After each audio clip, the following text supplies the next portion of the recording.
Assalamualaikum warahmatullahi wabarakatuh.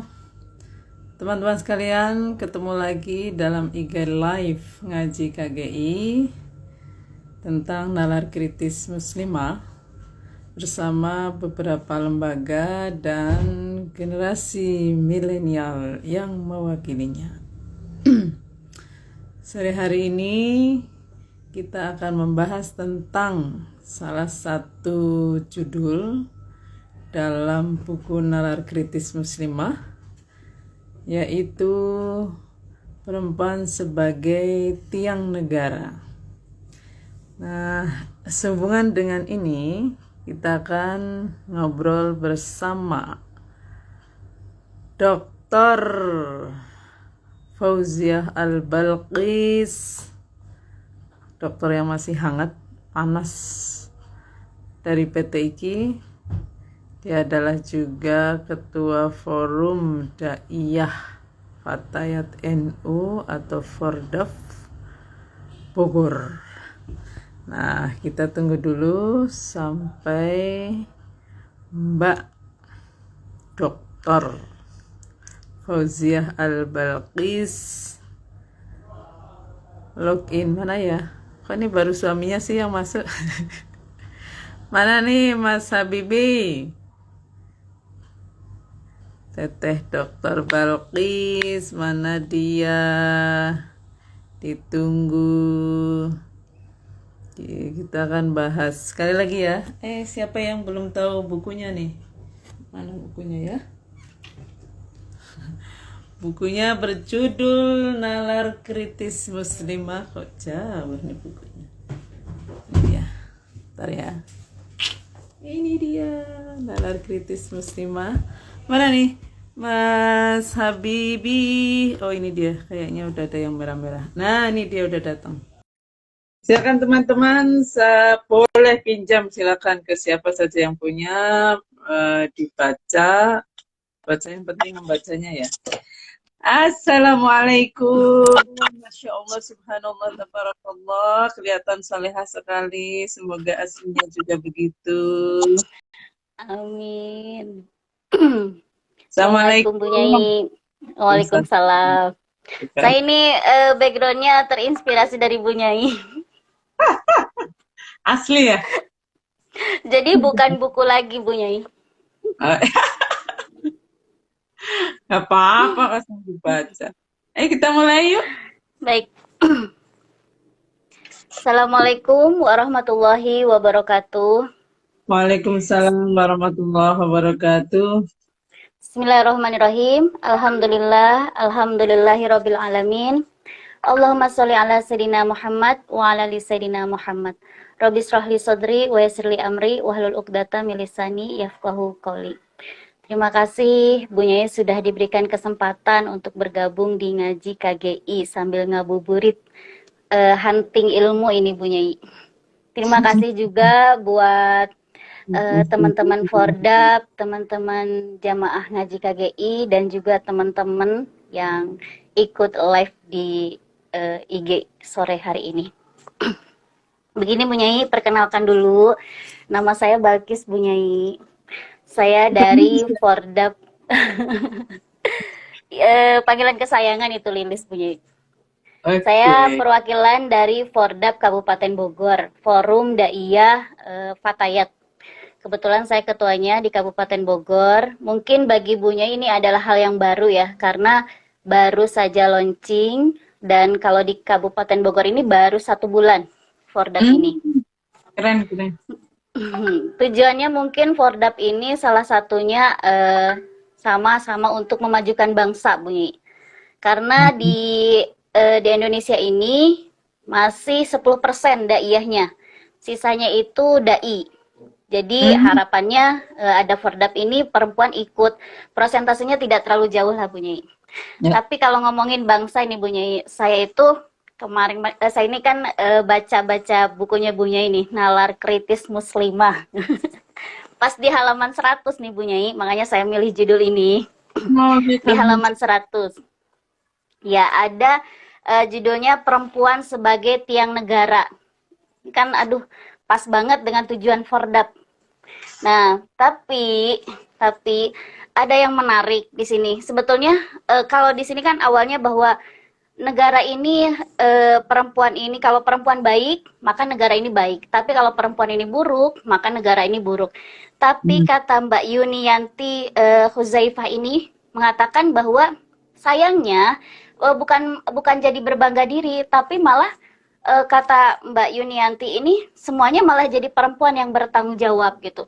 Misalnya laki-laki koruptor yang disalahkan perempuan karena perempuan suka berfoya-foya. Kemudian pemerkosaan, banyaknya pemerkosaan. Ini malah yang disudutkan perempuan lagi-lagi karena keluar malam terus berpenampilan seksi gitu ya. Tapi sebetulnya kalau menurut Sayyid Kutub ini bunyi sama tadi juga pas kebetulan loh. Kok ini ya sedikit sama padahal yang dimaksud di sini kan kalau peradaban bangsa ini itu yang memegang adalah perempuan. Jadi Al-Qur'an mendidik manusia, kemudian perempuan pun mendidik manusia. Jadi kalau tidak ada perempuan, bangsa itu bisa hancur. Nah, pas di alinea ketiga nih bunyi ini di halaman 101 itu ada yang saya tuh takjub sama tulisannya bunyi. Jadi bener ini buku itu namanya Nalar Kritis Muslimah. Jadi betul-betul kritis. Karena saya aja nggak kepikiran di situ yang awalnya berbangga bahwa perempuan adalah tiang negara, tetapi dalam tulisan Bunya ini ada mengatakan bahwa betul sebuah bangunan itu tergantung tiangnya. Tetapi yang kadang dilupakan bahwa dalam bangunan bagus itu ada tembok, ada pondasi, ada atap. Betul ya kata saya. Masa sih bangunan itu bagus kalau tidak ada atapnya? Bangunan itu bagus kalau temboknya reot gitu, nggak jadi bangunan bagus. Nah, yang jadi pertanyaan nih Bunya, yang pengen Bunya banyak kasih masukan ke kami ini nih. Terus kalau begitu, apa ada peran laki-laki di sini gitu? Jangan-jangan laki-laki tidak mempunyai peran. Nah, silakan Bunya, monggo. Pertanyaannya itu provokatif sekali. Saya tidak boleh terpancing. Jadi benar ya, itu sebenarnya kan ungkapan bagus banget ya. Jadi ungkapan bagus saja itu bisa dipahami jadi maksudnya tidak adil gitu. Bayangkan kalau ungkapannya itu sudah tidak bagus, maka semakin lagi dipahami tidak adil bagi perempuan. Nah, ungkapan-ungkapan seperti ini, saya tadi cek ya, ini hadis apa bukan, ternyata bukan. Paling tidak di kitab-kitab hadis yang muktabar itu tidak ada ungkapan ini. Sehingga diyakini paling tidak ini adalah ungkapan yang mengandung hikmah lah kira-kira begitu. Kalau di kita mungkin semacam kata pepatah ya. Nah kata pepatah itu, ya kata pepatah. Sebetulnya semua kalimat itu bisa difahami dengan cara yang berbeda-beda. Tergantung pada yang memahaminya. Bahkan satu kata itu bisa dipahami secara bertentangan satu sama lain. Saya contohkan ya, sering banget. Ini supaya kita menyadari gini, setiap ungkapan, ayo sadari bahwa itu bisa bermakna bermacam-macam, dan pastikan pemaknaannya itu bagus kalau itu mau diatasnamakan Islam gitu. Saya contohkan yang kalimat umum ya, itu kemarin saja saya ke Bandung ya, di tengah jalan itu lihat ada kayaknya sih kantor perkantoran pemerintah gitu ya. Dan di pagernya pas menghadap ke jalan raya itu ada tulisan, saya lupa tepatnya tapi kurang lebih gini, kantor ini bebas korupsi. Jadi kira-kira apa ini maksudnya gitu ya? Apakah di kantor itu bebas dari korupsi? Kan pasti maksudnya itu ya. Iya, betul. Tapi jangan lupa bahwa kalimat itu bisa berarti bebas untuk korupsi. Jadi ketika mengatakan kantor ini bebas korupsi, itu bisa berarti dua yang bertentangan satu sama lain. Termasuk bebas rokok ya juga begitu, bebas narkoba juga bisa begitu. Nah, karenanya mari kita gunakan nalar saja ya, bahwa kalimat itu bisa bermakna bermacam-macam. Artinya hati-hati dengan pemaknaan secara tekstual, karena bisa mengelabui kita kalau tidak kritis gitu. Nah, di ungkapan Jawa juga ada ya, ungkapan misalnya gini nih, surga nunut neraka katut. itu kan biasanya dimaknai dengan istri itu harus taat mutlak pada suami. Apa yang dikatakan suami, mau itu menyenangkan dirinya, mau itu membahagiakan, harus nurut gitu ya. Tapi menurut saya itu hanya bermakna bagus kalau surga nunut neraka katut itu diartikan sebagai kesetiaan gitu. Setia dalam suka dan duka, tapi jangan untuk istri dong. Jangan untuk istri doang, tapi untuk kedua belah pihak. Suami istri harus surga nunut neraka katut gitu. Eh, jangan difahami secara literal ya. Kalau saya sih nggak mau banget surga nunut oke, tapi neraka katut nggak boleh kita ikut orang ke neraka kan. Kita malah harus menjaga diri dan menjaga keluarga dari neraka. Artinya kita nggak boleh dengan sengaja membuat keluarga sengsara kalau diartikan secara perumpamaan. Nah, sehingga begitu selalu sadari bahwa dalam sebuah kalimat yang sama itu bisa lahir pemaknaan yang bermacam-macam, karena begitu juga yang terjadi pada Al-Quran kan begitu. Sebelum ke Al-Mar'atu Imadul Bilad ya, kita menyadari juga bahwa Al-Quran dari Allah tentu pasti bermaksud adil, termasuk bagi perempuan. Tapi Al-Quran dibaca oleh manusia dengan berbagai latar belakang itu bisa bermakna bermacam-macam, termasuk makna yang tidak adil pada perempuan. Mengapa? Karena Allah Maha Adil, manusia yang memahaminya tidak satupun Maha Adil. Kalau Al-Quran sebagaimana dimaksudkan oleh Allah pasti adil, gitu. Tapi kalau yang dipahami oleh manusia bisa adil, bisa juga tidak. Nah, manakah Al-Quran yang menurut Allah? Ya Al-Quran sebagai dirinya sebelum diapa-apakan oleh manusia, oleh kita. Begitu kita petik, begitu kita jelaskan, ya sudah itu Al-Quran dalam pandangan kita itu. Lalu apakah kita boleh mengkritik Al-Quran dalam pandangan seseorang? Ya boleh banget, bahkan harus dikritik kalau itu tidak adil. Tapi kita tidak sedang mengkritik Al-Qurannya, mengkritik cara orang memahami itu. Begitu juga terhadap ini ya, apalagi pada kalimat-kalimat yang itu sebetulnya hanya hikmah saja. Kayak itu tadi, perempuan adalah tiang negara. Kalau dia baik, maka baiklah negara. Kalau dia rusak, rusaklah negara. Itu bisa bermakna dua yang bertentangan juga. Yang pemaknaan yang menurut saya tidak adil itu adalah seperti yang tadi diungkapkan oleh Ustadzah Al-Balqis ya.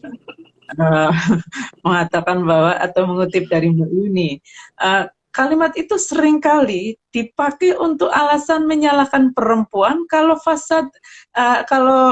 fasadal bilad gitu. Jadi kalau terjadi kerusakan pada negara, perempuan bertanggung jawab karena perempuan adalah yang negara. Tapi begitu negara berprestasi menjadi juara ini itu, kok nggak ada yang ingat kepada tiang negara nih? Gitu. Sehingga difahaminya itu secara tidak adil dengan menjadikan perempuan sebagai penanggung jawab moral tunggal bangsa. Nah, itu yang berbahaya. Karena sebetulnya moralitas bangsa itu tanggung jawab bersama banget oleh siapapun yang ada di negara itu. Tidak hanya perempuan, tapi juga laki-laki.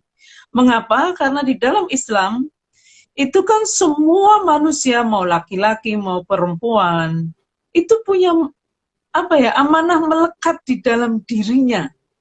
Melekat itu artinya tidak luntur oleh apapun, termasuk oleh perkawinan, termasuk oleh jabatan, oleh apapun, oleh misalnya status sosial ya. Semua itu menjadi khalifah fil ardh, sehingga ada tanggung jawab melekat untuk mewujudkan kemaslahatan dimanapun berada di bumi, mau di dalam rumah, mau di luar rumah gitu. Makanya pembagian ruang menjadi domestik, rumah itu ruangnya perempuan, di luar rumah itu ruangnya laki, secara dikotomis ya. Secara dikotomis itu artinya adalah ketat dan mempertentangkan, itu dikotomis. Itu nggak relevan banget dengan amanah melekat laki-laki dan perempuan sebagai khalifah fil ardh gitu. Makanya apa yang terjadi ya, misalnya mewujudkan kemaslahatan menjadi tanggung jawab bersama, sehingga kalau terjadi kemaslahatan yaitu prestasi bersama, dan juga bertanggung jawab untuk mencegah mafsadatan, mencegah kemungkaran, mencegah yang mafsadat, mudarat apalagi. Itu sama bertanggung jawab karena apa? Dua-duanya menjadi khalifah fil ard itu. Nah, biasanya cara pandang dikotomis tentang ruang tadi ya, rumah itu ruangnya perempuan, luar rumah itu ruangnya laki-laki, itu menyebabkan perempuan yang keluar rumah dianggap bersalah gitu loh. Salah sendiri keluar rumah, makanya kan jadinya gitu. Ini semua gara-gara perempuan keluar rumah sih, makanya ada pandemi. Itu ada loh. Ada cara jadi kayak yang otomatis gitu di dalam pikiran itu perempuan kalau terjadi persoalan ini gara-garanya perempuan gitu. Karena jadi sebetulnya ini terjalin berkelindan ya. Terjalin berkelindan itu begini. Kalau alam bawah sadar kita melihat perempuan itu sebagai makhluk kedua ya, tidak kalau tadi sama-sama mengemban amanah sebagai khalifah fil ard itu kan sejajar tanggung jawabnya sama, haknya juga sama. Apa arti tanggung jawab dan hak yang sama? Dua-duanya wajib mewujudkan kemaslahatan dimanapun berada sekaligus menikmatinya. Jadi bukan yang perempuan itu berkewajiban untuk mewujudkan kemaslahatan, yang menikmatinya laki-laki gitu.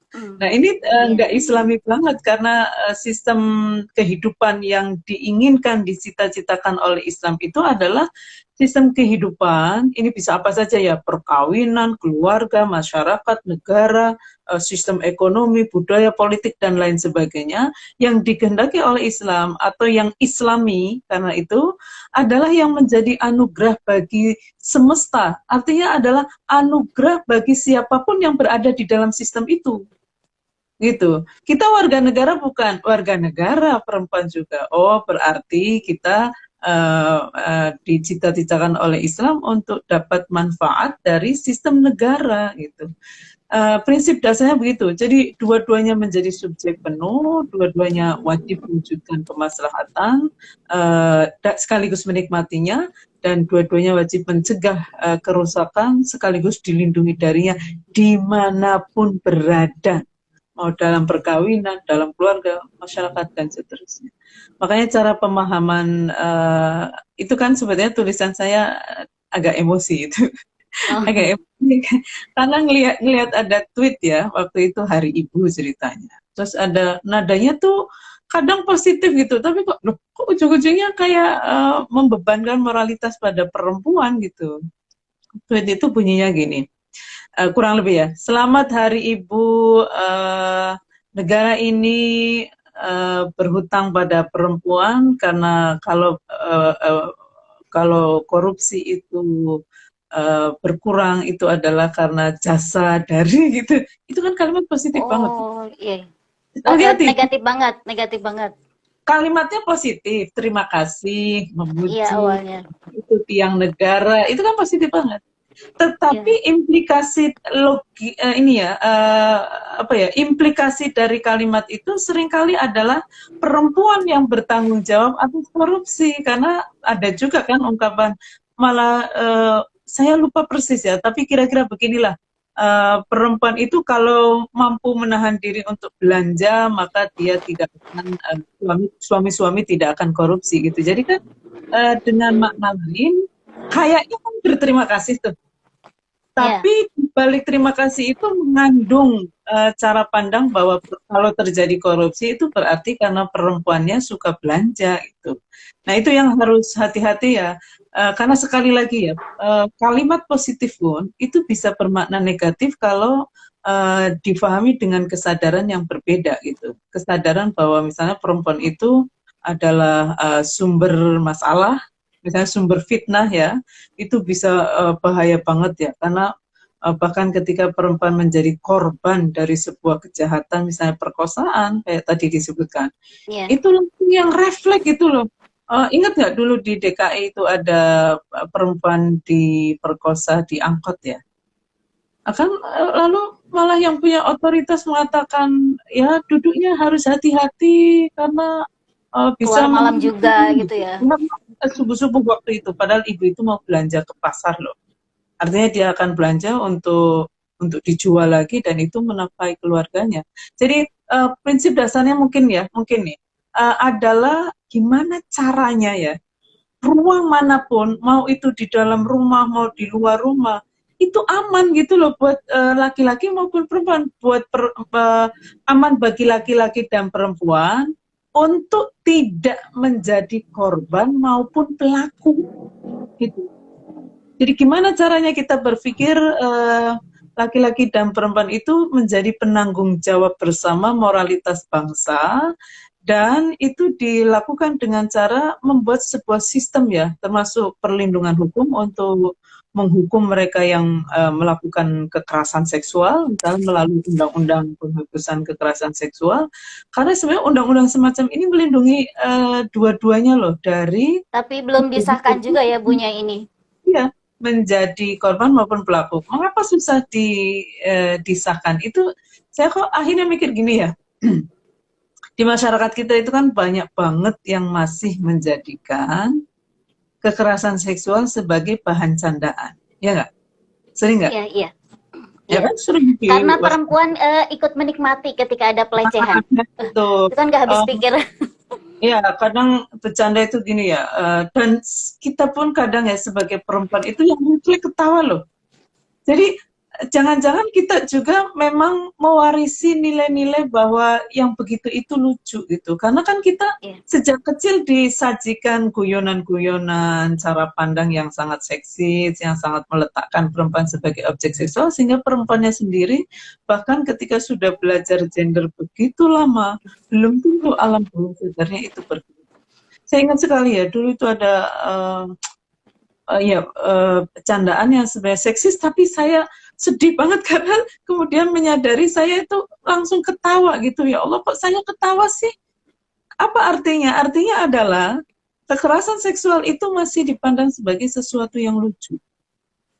Mungkin bias perempuan juga ya ketika dia tidak mengalami, karena yang mengalami orang lain, sehingga kita merasa itu bukan urusan kita, lalu kita santai saja, bahkan kadang refleks ketawa.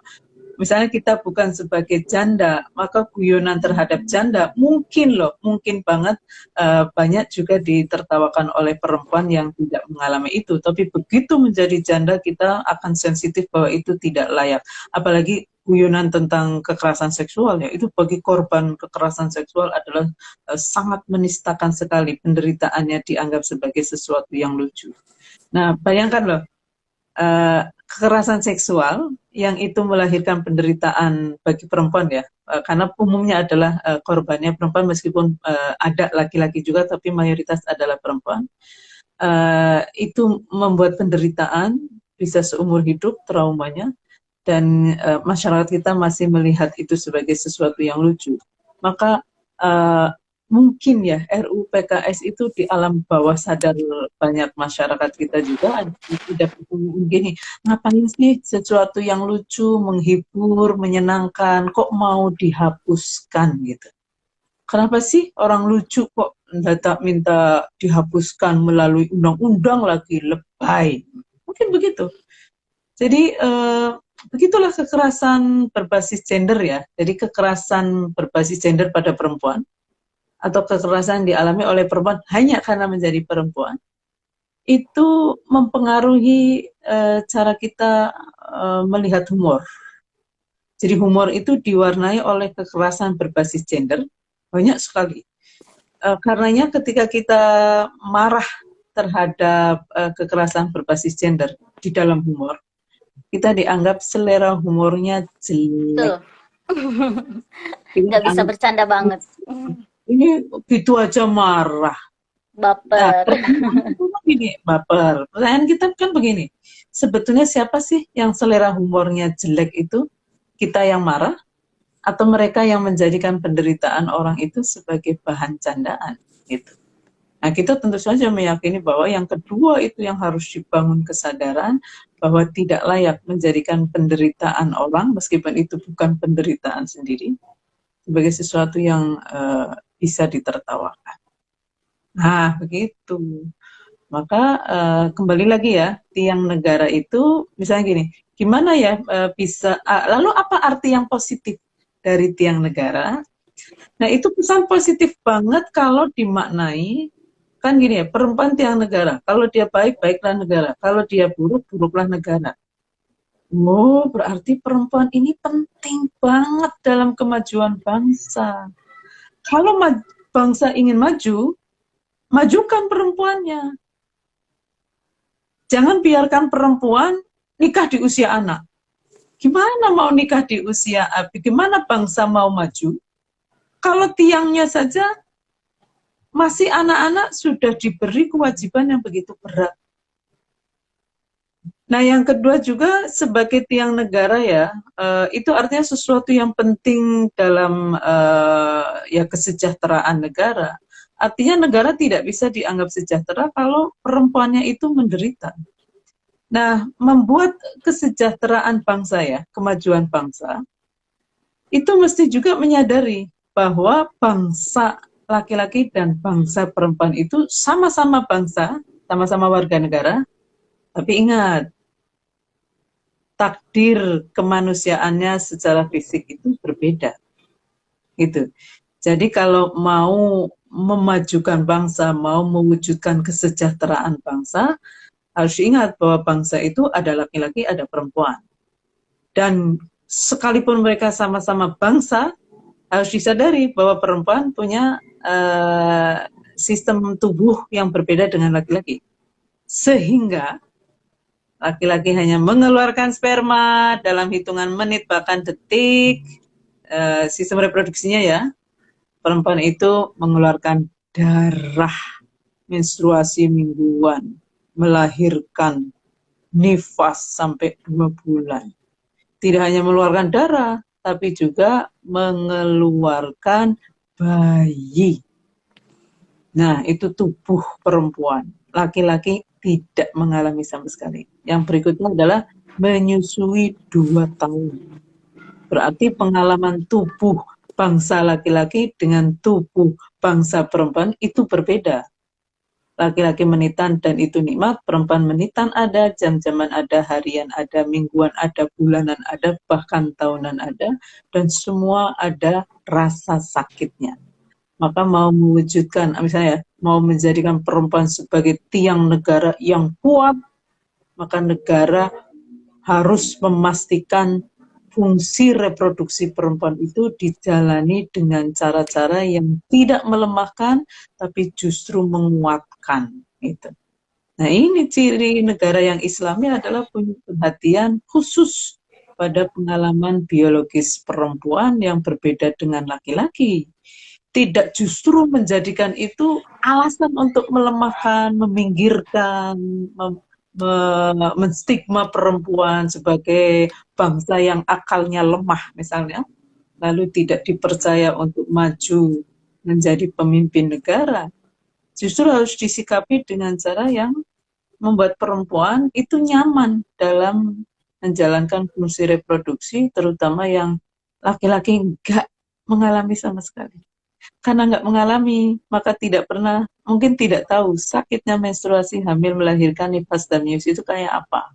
Tidak hanya sakit secara biologis, tapi dampak sosialnya apa. Karena tidak mengalami, lalu tidak tahu. Karena tidak tahu, lalu menganggap nggak ada. Karena menganggap nggak ada, lalu tidak mempertimbangkan dalam kebijakan negara. Nah, kan? Makanya penting sekali perempuan untuk masuk ya sebagai penyelenggara negara supaya pengalaman khas perempuan itu disuarakan lalu dipertimbangkan sehingga perempuan benar-benar menjadi tiang negara yang kuat. Mungkin begitu Bu Benar, Ustazah. Bunyi. Tapi sebelum ngomongin lagi ke tiang negara nih ya Bunyi ya. Tadi ada kutip Bunyi menyatakan bahwa ya kadang perempuan ini udah melahirkan, udah baru melahirkan ya berdarah-darah nifas dan sebagainya. Tapi laki-laki kadang nggak mikir sampai situ. Bener nih, saya malah lihat langsung nih Bunyi ya. Maaf, beliau ini termasuk paham banget sama agama nih ya Bunyi ya. Terus saya tuh lagi nengok baru melahirkan gitu. Baru 1 hari, pasti kan itu nyerinya kayak gimana ya, normal karena normal. Nah itu langsung anaknya yang satunya, yang kakaknya ini sebelum bayi ini mungkin usianya baru 2 tahunan, itu pengen pup gitu ya Bunya ya. Itu istrinya yang mengantarkan itu bunyi. Jadi eh, bersihin bersihin pupnya dan sebagainya itu dengan sambil menahan sakit pastinya itu bunyi. Nah ini sedihnya itu padahal suaminya ini termasuk yang paham banget agama, baik itu agama dan pendidikan umum gitu. Tapi mungkin konsepnya itu bahwa kalau istri soleha ya ini adalah tanggung jawab si istri, jadi tidak mau berbagi peran.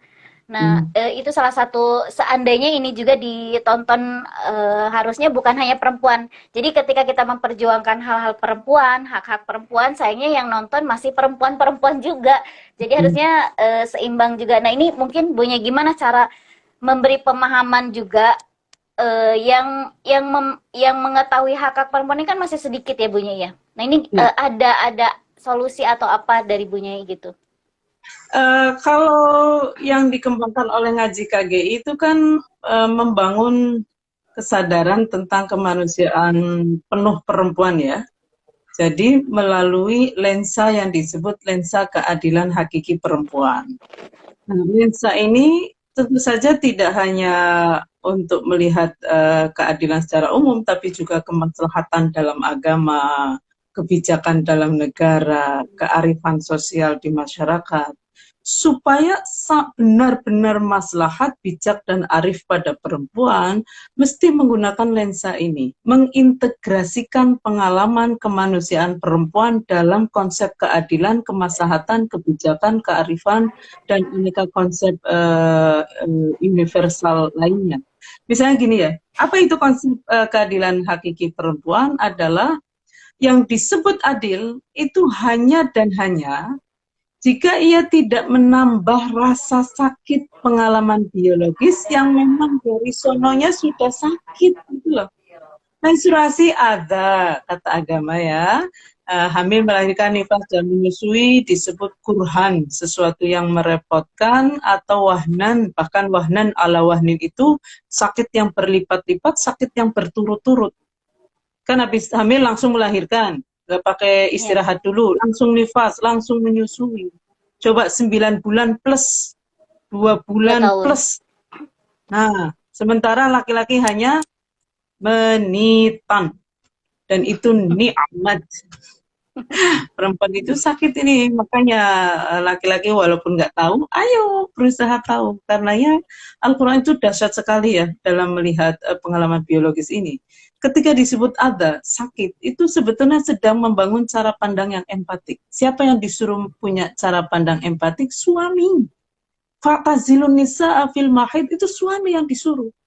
Jadi ayat tentang menstruasi, tapi petunjuknya justru untuk suami. Ini kan ajaib sekali betapa pentingnya artinya suami-suami yang tidak mengalami ini untuk menjadi suami siaga. Makanya kata saya ya, ciri-ciri dari suami yang islami, yang soleh, itu makin sayang pada istrinya ketika mengalami fungsi reproduksi. Bagaimana pandangan Al-Quran terhadap hamil, melahirkan, nifas, dan menyusui, itu lebih dahsyat lagi kalimatnya. Kami wasiatkan kepada manusia untuk berbakti pada dua orang tua. Tapi yang disebut sebabnya itu hanya perempuan. Hamalathu ummuhu wahnan ala wahn. Coba. Ibunya sudah mengandung dalam susah payah ya. Lalu kan menyusui, menyapi sampai 2 tahun. Apa yang diwasiatkan oleh Allah? Anishkurli, untuk bersyukur padaku, wali-walidai. Dan 2 orang tuamu, utamanya adalah perempuan. Dan karena ini ditujukan kepada manusia, maka sebetulnya bukan hanya kepada ibunya saja, ibu kandungnya, sementara pada ibu-ibu lain boleh kurang ajar, enggak juga. Ini disuruh berbakti pada 2 orang tuanya, terutama pada perempuan sebagai ibu kehidupan. Maka bukan hanya ibu kandungnya, tapi kepada semua perempuan. Dan insan itu kan umum banget. Insan itu apa bedanya dengan bashar? Kalau bashar itu berkaitan dengan biologis. Kalau insan justru makhluk berakal. Jadi Tuhan itu memberi wasiat kepada manusia sebagai makhluk yang berakal budi. Kalau mungkin bahasa lainnya gini, mbok yang mikir gitu loh. Dan hati nurani itu Otaknya dipakai. otaknya dipakai. Itu perempuan bukan mengalami pengalaman biologis biasa saja loh itu. Psikis Bandingkan juga dengan Bu Nyai. yang cuma Ini menitan tadi. psikis juga ini ada yang komen ke apa Kita bisa baby blues mikir. juga, perempuan juga ada baby blues juga. Saya pernah ngerasain Bu Nyai. Oh ya, Iya, sampai kayak yang waktu anak pertama. Jadi sampai kayak kayak mau ngapain gitu, kayak mau seolah kayak menyakiti diri gitu karena belum siap kan kadang gitu Bu Nyai. dan bingung kadang-kadang ya, ada yang cerita nih, lagi keramas. Kan anaknya masih menyusui. Dia keramas, lagi sabun banyak-banyak, sampo, anaknya nangis. Bingung dia, Ya. apakah akan lari ke anaknya, karena Atau anaknya keramas nangis, dulu. atau keramas dulu, tapi anaknya nangis terus-terusan. Itu sampai yang akhirnya dia nangis, nggak ngapa-ngapain. Itu baby blues juga. Baby blues itu biasanya dialami oleh mereka yang tidak siap ya. Lalu sebenarnya gini ya, ketika tadi pesan ayat itu kan pandai-pandailah berterima kasih pada perempuan sebagai ibu kehidupan, itu artinya adalah orang gimana sih kalau merasa berterima kasih kepada orang lain, itu kan akan apa ya, siap menolong, siap menyenangkan, itu arti berterima kasih. Atau paling tidak itu ini ya, menghargai ya, misalnya istrinya kesakitan karena hamil, terima kasih, makasih ya Dek, kamu sudah mau sampai melewati masa yang sulit ini demi anak kita lahir. Itu. Tuh. Terima kasih dan memastikan misalnya tidak mengalami karena perkosaan, termasuk di dalam perkawinan. Kalau hubungan seksual itu kan hanya memberi dampak pada laki-laki itu, ya tadi itu ngeluarin sperma. Perempuan dampaknya panjang banget. Maka tanya dong pada istrinya, lagi pengen hubungan seksual atau tidak, hubungan seksualnya ini berakhir dengan kehamilan atau tidak, dan alat kontrasepsi nih ya, laki-laki yang soleh mesti ambil alih untuk ambil peran untuk menggunakan alat kontrasepsi. Jangan perempuan lagi sudah hamil 9 bulan melahirkan Jadi nifas itu perempuan peran gak usah KB ya Bu Nyai. Perempuan gak usah KB. Tugas laki-laki. laki-laki ya Bu Nyai. Laki-laki dong ambil peran maksudnya gitu loh demi kesehatan bersama. Karena alat kontrasepsi perempuan itu masuk ke dalam tubuh dan itu mengacaukan hormon. Artinya akan membuat menstruasi berantakan kan? Lalu akan Tuh. membuat BB tidak terkendali, akan membuat jerawat dan lain sebagainya. Badan besar, wajah tidak terawat ya Bu Nyai. Nah, Laki-laki cari yang baru. itu kan jadinya tidak adil lagi. Iya. Makanya sangat dianjurkan sekali laki-laki itu ambil peran. Itu cara berterima kasih kepada istri loh. Atas peran panjangnya yang berbulan-bulan bahkan sampai bertahun-tahun gitu, sampai 2 tahun. Ayo ambil. Bayangkan ya, hamil melahirkan nifas dan menyusui, lalu hamil melahirkan nifas dan menyusui itu dalam kondisi hormon prima, itu sudah wahnan ala wahni. Apalagi hormonnya dikacaukan oleh alat kontrasepsi. Maka ayo, laki-laki kan alat kontrasepsinya di luar, yaitu kondom. Bisa juga misalnya vasektomi yang sementara itu juga bisa.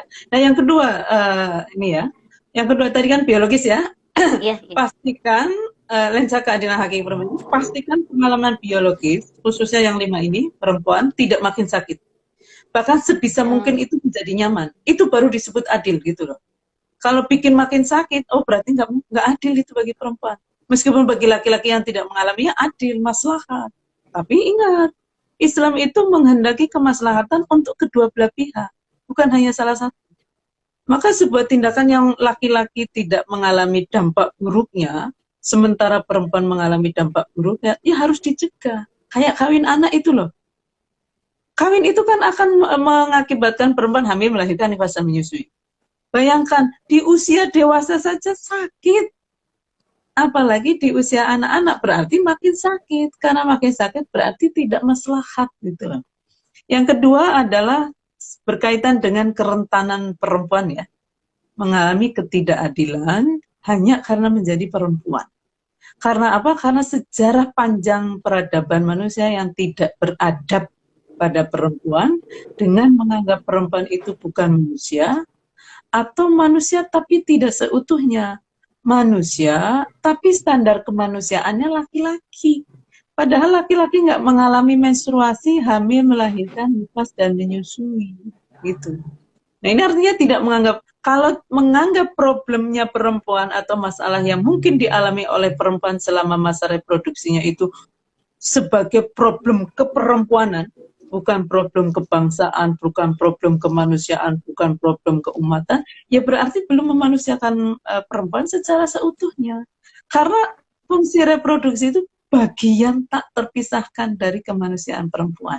Artinya dia bagian dari kemanusiaan, artinya dia menjadi tanggung jawab manusia secara bersama-sama. Barangkali itu juga mengapa Al-Quran menyebutkannya wawassoinal insan, tapi yang disebutkan pengalaman khas perempuan. Jadi minta kepada semua manusia itu untuk berterima kasih dengan cara menjaga perempuan sebagai ibu kehidupan untuk tidak makin sakit. Nah, yang kedua ya adalah pengalaman yang terjadi dalam peradaban manusia itu, justru pengalaman yang berdarah-darah dan sakit ini dijadikan alasan untuk merendahkan perempuan, menganggap perempuan bukan manusia. Atau perempuan bukan manusia seutuhnya gara-gara mengalami itu, gitu. Maka perempuan menjadi rentan untuk mengalami kezaliman hanya karena menjadi perempuan. Ada banyak bentuknya, terutama 5 ini nih. Stigmatisasi perempuan dicap buruk, marginalisasi perempuan dianggap tidak penting untuk dilibatkan dalam bahkan untuk menerima kemaslahatan dianggap nggak penting, yang penting hanya laki-laki. Itu marginalisasi banget. Menganggap pengalaman biologis perempuan yang sakit itu dianggap tidak ada, itu marginalisasi. Lalu subordinasi itu menganggap lebih rendah, misalnya menganggap sebagai objek seksual. Padahal perempuan itu, termasuk istri ya, sebagai objek seksual suami itu dolim banget terhadap perempuan.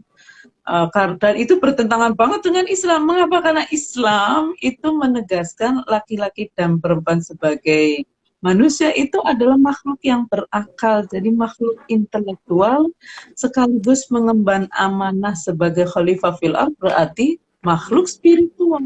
Gitu. Manusia punya akal dan hati nurani, gitu. Laki-laki dan perempuan. Maka melihat perempuan hanya sebagai objek seksual itu mensubordinasinya tuh berkali-kali. Makhluk intelektual dan spiritual hanya makhluk fisik, lalu makhluk seksual, lalu objek seksual. Itu subordinasi ya, nomor 3. Nomor 4-nya kekerasan. Perempuan menjadi rentan mengalami kekerasan, dan akar dari kekerasan itu adalah cara pandang yang merendahkan perempuan. Siapapun yang merendahkan pihak lainnya, maka kecenderungan untuk melakukan kekerasannya lebih tinggi. Dan yang terakhir adalah beban ganda itu. Beban apa? Beban ganda atau double burden. Itu karena ada pembagian ruang tadi secara dikotomis, rumah itu urusan istri, perempuan, publik itu urusan suami atau laki-laki. Sehingga kalau perempuan keluar rumah untuk studi, untuk kerja, atau untuk yang lainnya, dia tetap bertanggung jawab atas urusan rumah seorang diri. Sehingga kalau laki-laki dan perempuan sama-sama kerja di luar nih, pulang ke rumah si suami bisa leha-leha selonjor, si istri masih kedabrukan untuk memastikan makanan siap, membuatkan minum buat suami mungkin, memastikan anaknya tadi mau pup, gitu ya. Jadi dia ada beban ganda. Nah ini sebetulnya kalau kita melihat sejarah Rasulullah itu kan mengerjakan urusan domestik juga bersama istri ya kan, memasak, kemudian ngomong, memerah susu onta, menjahit sendalnya yang putus. Apa artinya ya? Artinya itu tidak ada pembagian ruang secara dikotomis, itu tidak ada. Dan kita menyaksikan juga bagaimana Siti Khadijah, Siti Aisyah, Ummu Salamah itu bergerak juga di ruang publik mendidik manusia, kemudian bisnis dan lain sebagainya. Artinya apa? Artinya adalah pembagian ruang secara dikotomi itu sebenarnya bukan, menurut saya bukan berasal dari Islam. Dan itu memang di masyarakat jahiliyah begitu. Ketika perempuan dianggap sebagai milik mutlaknya laki-laki, itu kan sampai bisa dijual loh. Dan domestik itu kayak dikandangkan, jadi seperti ternak aja, harus dikandangin, lalu nggak boleh keluar kecuali dibawa oleh pemiliknya. Misalnya mau dijual, mau dihadiahkan, gitu loh cara memperlakukannya. cara pandang bahwa perempuan itu sumber fitnah itu juga jahiliyah banget, karena di dalam Islam dua-duanya adalah makhluk mulia, berasal dari jiwa yang satu, dan secara fisik pun dari bahan dan proses yang sama. Dan memang itu tantangan banget deh. Makanya lensa keadilan hakiki itu harapan saya ya bisa membantu kita semua untuk melihat apakah sebuah kemaslahatan itu sampai pada perempuan atau tidak, dengan cara memastikan kerentanan sosialnya untuk diperlakukan tidak adil hanya karena menjadi perempuan, khususnya yang 5 tadi, stigmatisasi, marginalisasi, subordinasi, kekerasan, dan double burden atau beban ganda, tidak terjadi sama sekali. Gitu. Jadi sesuatu hanya disebut maslahat, adil, bijak, kebijakan negara, arif, kearifan sosial, kearifan lokal. Hati-hati ya. Kan semua itu istilah bagus banget. Maslahat, bijak, arif. Tapi hati-hati, di balik itu bisa ada cara pemahaman yang menjadikan laki-laki sebagai standar. Sehingga kalau itu tidak arif hanya pada perempuan, tidak bijak hanya pada perempuan, tidak maslahat hanya pada perempuan, tetap dianggap maslahat, arif, dan bijak. Hati-hati. Makanya lensa keadilan hakiki penting sekali.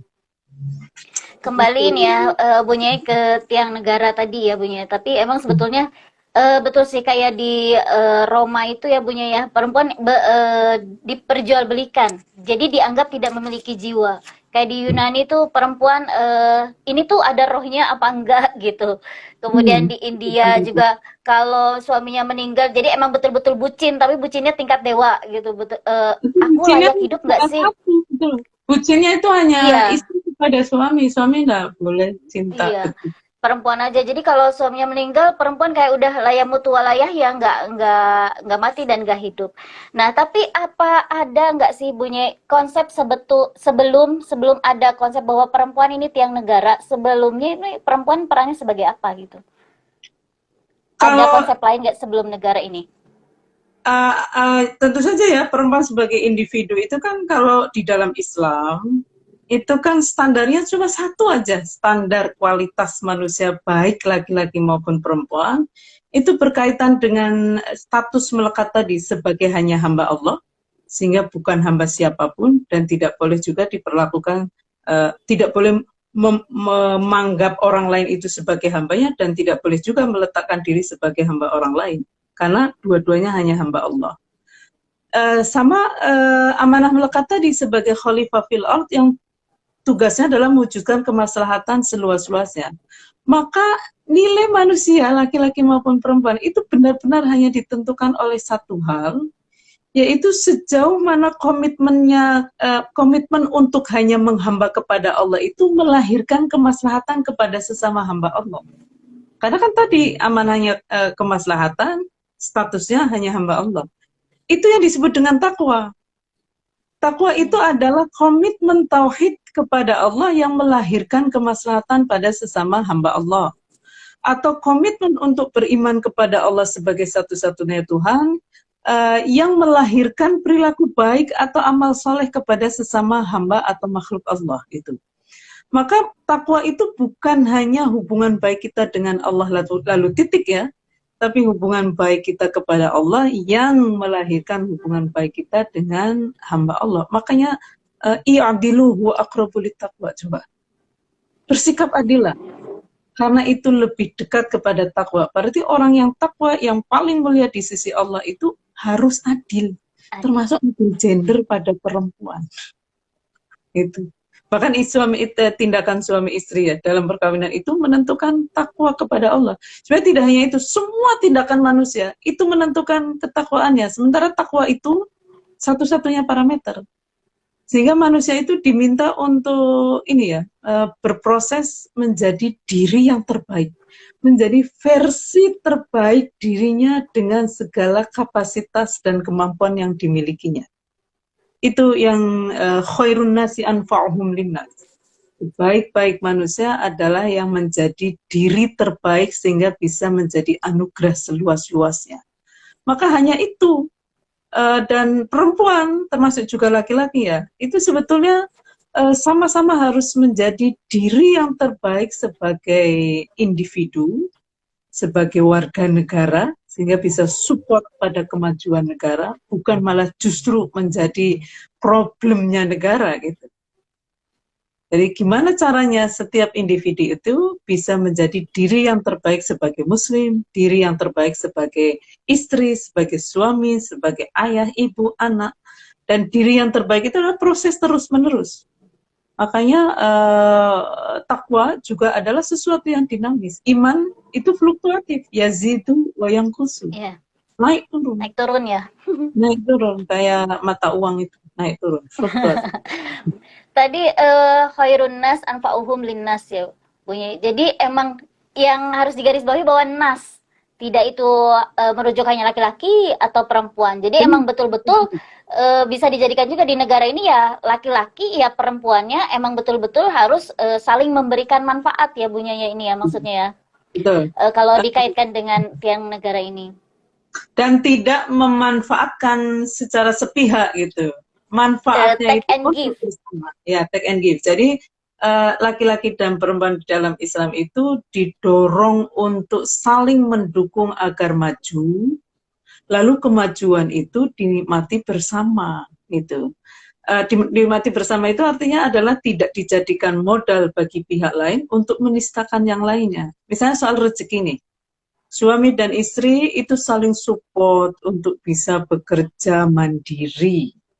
Tapi sama-sama berkomitmen hasil kerjanya itu untuk kemaslahatan bersama. Kan semua hal ya, yang bersifat fisik, bersifat materi, kekuasaan, termasuk alat kelamin, itu bisa bernilai spiritual kalau menjadi media kemaslahatan. Gitu. Maka boleh nggak perempuan berkarir? Boleh banget. Tapi jadikan karir itu media untuk kemaslahatan. Bagaimana dengan karirnya laki-laki? Sama aja harus jadi media untuk kemaslahatan bersama. Sehingga jangan sampai begini ya, perempuan kalau bekerja lalu pulang ke rumah tidak boleh lupa kodratnya sebagai istri. Ya laki-laki juga nggak boleh lupa kodratnya sebagai suami. Emang boleh ya nggak boleh juga.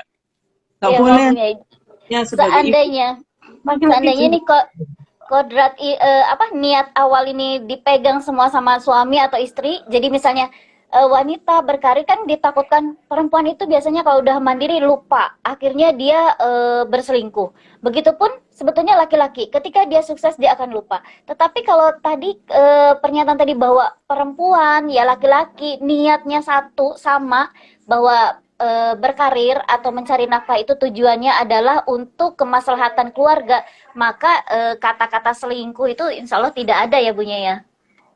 Gangguan itu ada pada dua pihak ya, harus disadari bahwa tapi itu pun tidak hanya gangguan ketika berkarir, dimanapun berada, laki-laki dan perempuan itu bisa jadi media bagi setan untuk menguji lawan jenisnya.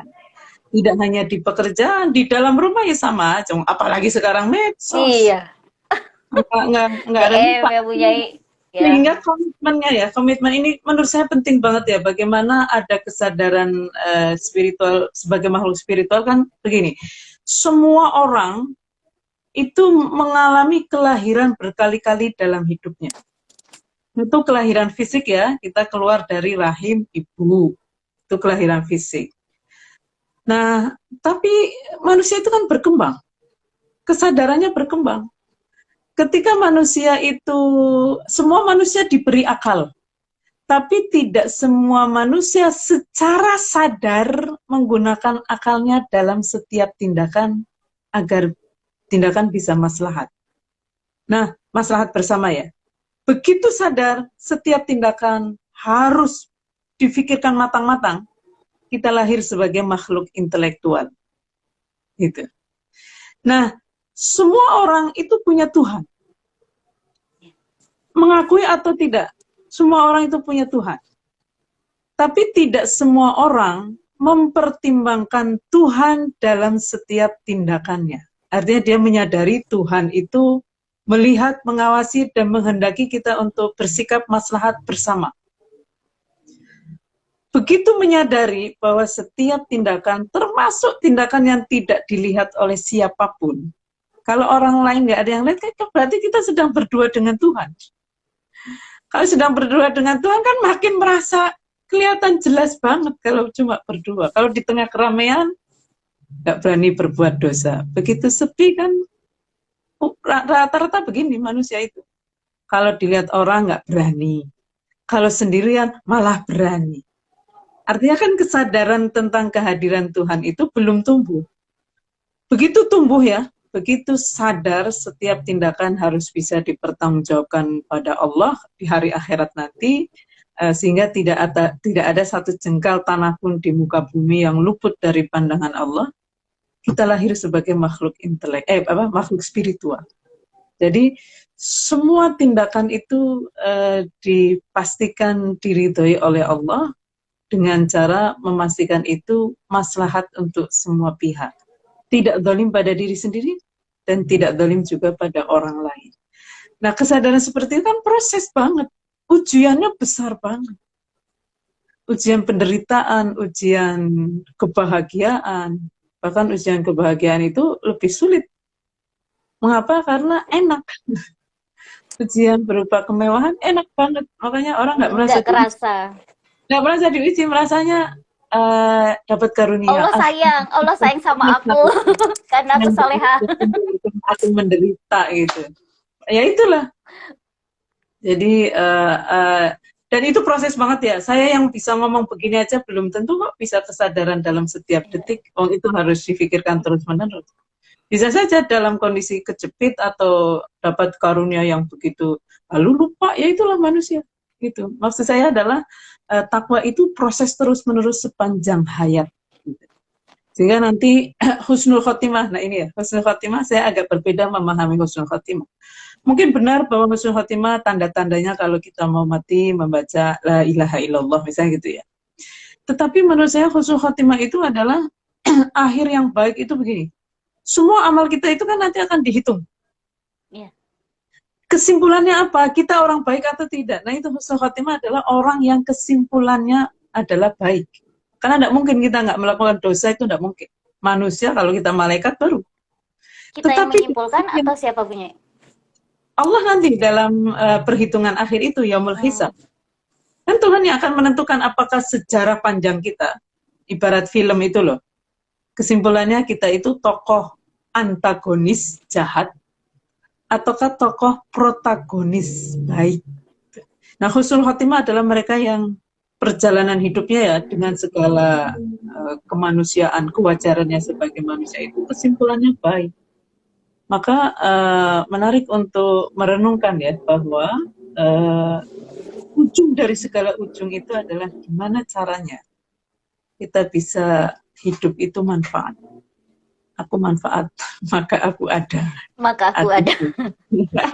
Tanggung jawab pada Allah. Punya, ya sebetulnya ini banyak pertanyaan dari Fordap ya pada titip pesan karena pada antusias sebetulnya sama Bunya, tapi kan karena jam terbangnya ini. Cuma ini ada yang mungkin sebetulnya udah pertanyaan biasa, nanti Bunya terserah mau menjawab atau ikut saja KGI karena ini sering dibahas juga ya Bunya. Jadi banyak orang bertanya, ini orang tafsir juga Bunya. Katanya bagaimana dengan arijalu qawwamuna 'alan nisa? Ini karena banyak laki-laki yang menyatakan ini jadi pembelaan kalau perempuan sedang menuntut haknya kesetaraan, laki-laki dalilnya seperti itu gitu. Silakan Bunya mau menjawab atau mau diartikan apapun qawwam itu ya, mau pemimpin, mau kekuasaan, mau tanggung jawab, semua itu media untuk kemaslahatan bersama. Itu. Jadi bukan karena pemimpin lalu merasa berhak untuk sewenang-wenang, ya bukan kepemimpinan Islam itu namanya.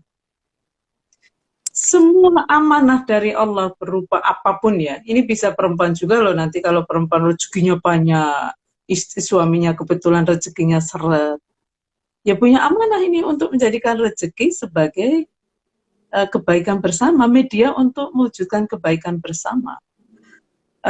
Sama seperti misalnya kan sebenarnya dalam ar-rijalu qawwamuna 'alan nisa itu bukan banget dimaksudkan untuk memberi otoritas pada siapapun yang dimaknai sebagai ar-rijal ya.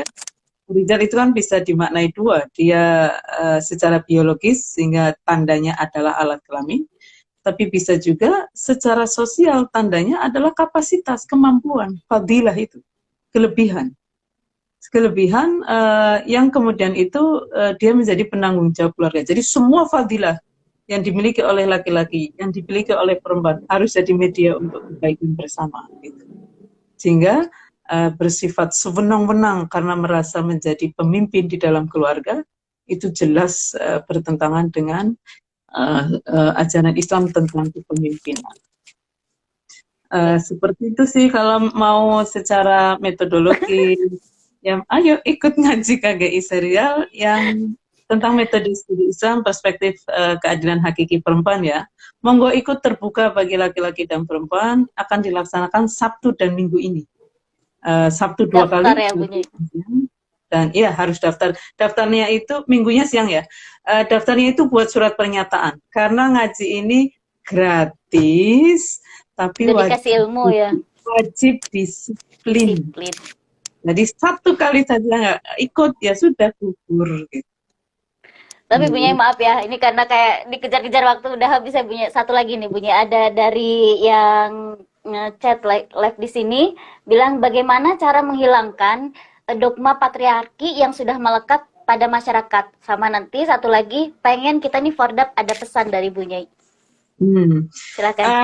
Nah gini ya, karena cara pandang perempuan sebagai makhluk kedua, bahkan tidak manusiawi gitu ya, itu kan berabad-abad lamanya. Maka mari kita sadari, baik laki-laki maupun perempuan, semuanya, ini cara pandang saya, semua itu anak kandung sistem patriarki. Karena dari kecil kita diajari nilai, contoh secara konkret visual, tindakan-tindakan yang patriarki. Tapi kita bisa memilih menjadi anak kandung patriarki yang durhaka. Gak dapat warisan. Dengan cara menolak meletakkan salah satu pihak lebih rendah. Ya kita memperjuangkan keadilan bahwa ada hambatan dari sana sini. Ya kita berjuang semampu kita. Siapalah kita? Cuma umat Rasul.